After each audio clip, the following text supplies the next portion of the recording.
So just got finished with this Camry. I think it's a 2017, not sure about the year. But anyway, this came in for a exterior detail. And, you know, they were on the fence about putting a ceramic coating on. Told them about the 1 year. And, yeah. So I detailed it out.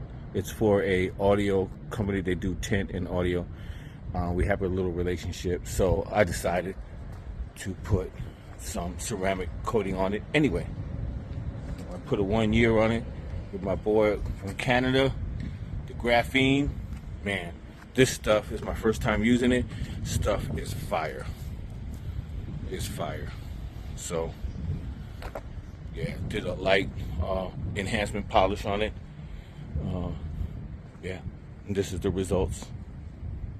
So if you're looking for it, it's that final appearance, where your appearance means everything.